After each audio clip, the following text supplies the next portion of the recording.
Hiya crafters, Amy here with Amy's Wares, and today I have a single layer Cutie Patootie Pumpkin card to share with you. And I have this adorable stamp set from Simon Hurley. It's called Trick or Treat. I have this 6x9 stencil called Random Boxes. It's from A Colorful Life Designs. I have a card base of 110-pound cardstock, and this ink pad set from Catherine Pooler. It's the Urban Oasis, and I'm just going to use that orange color from the set. I have this VersaFine Clair, which I don't end up using, and here are a couple photos of the finished card to share with you today. It's single layer. It does have some splatter, but no bulk, no dimension, nice and easy to ship, and I'm really pleased with the clean and simple design. So to start, I'm just going to lay down some very subtle ink on this card base, and this is directly on the card base, and I am just going to use some residual ink left over on my blending brushes. I'm going to use my brown family and my green family just to lay down very subtle light color in the background, just to create some interest, but ultimately I don't want to take away at all from the cute little pumpkins that I'm going to stamp, because it is a very clean and simple design. There's not a lot to it, so I don't want to take away from the focal point, but I do want to create an interesting background, and I absolutely love this new Random Boxes stencil. It's so cool. Now this stamp set I got from a friend who recently came over to craft with me. She had accidentally purchased two of this stamp set, and so she gave one to me, so I'm very excited about that. And if I can find it available somewhere, I will link it in the video description box below. But it's chock full of adorable little images and sentiments, and I'm really excited to have it in my stash because I don't really have a whole lot of Halloween stuff. So thank you, Linda, for giving this to me. I'm very excited about it. But here you can see I have a different VersaFine pigment ink. I grabbed a brown one from my stash because I felt like, for one, the black would be a little bit too stark, and I wanted to kind of stick with more soft brown neutrals to go with the orange that I know I'm ultimately going to use on the pumpkins. So I'm just going to stamp this down a couple times. I kind of configured it with it off kind of far to the left because I decide I want to add two more pumpkins on either side of this center pumpkin. So I do stamp it down a couple times. It does make it darker, and then I come in with this fill-in piece, basically, which is going to put some color down within the pumpkin. So this is definitely a time saver. If you don't feel like coloring in the pumpkins, you can just kind of use this layering stamp and fill it in that way. Now I did want to mask off the little stem and the leaves on the top, just because I didn't want the entire thing to be orange, and it wasn't difficult to do. I didn't cut it to shape or anything like that. I just covered up the stem, and it was no problem at all. Now I did take another piece of this mint tape to create a little makeshift mask, because I did decide that I wanted to come in with two additional pumpkins on either side, and I didn't want them to overlap the front pumpkin. I wanted it to look as if they were beside and slightly behind.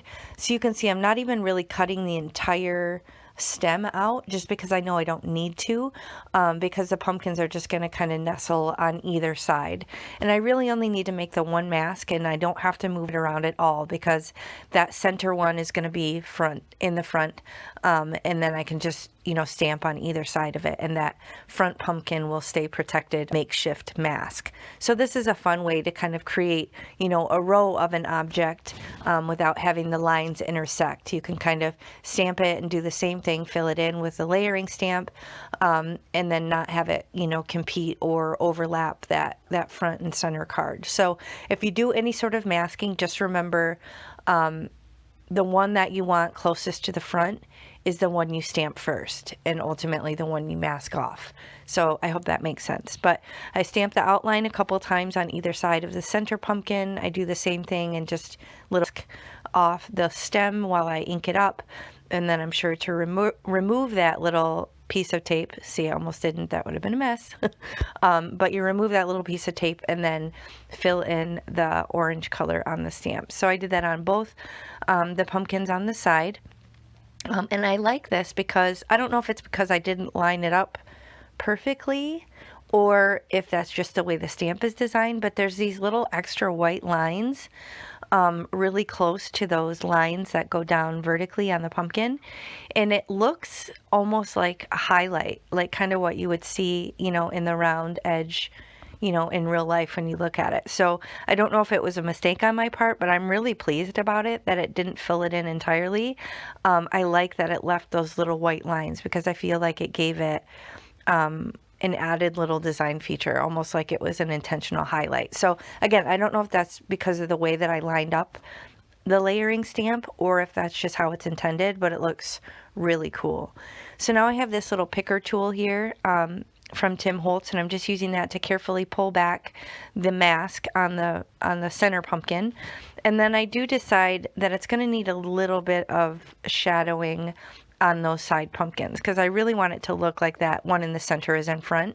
So I just take an inexpensive colored pencil that I have on my craft desk and use the gray and then ultimately the black just to kind of draw in a little subtle shadow on either side of that center pumpkin, just so it'll look as if the one in the center is in front and kind of casting a little shadow on the ones beside and behind it.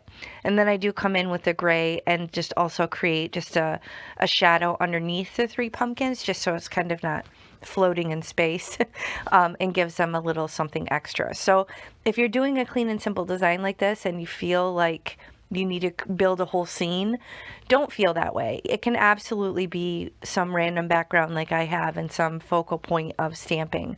But I would recommend, you know, drawing in a little easy shadow just to kind of give it some grounding.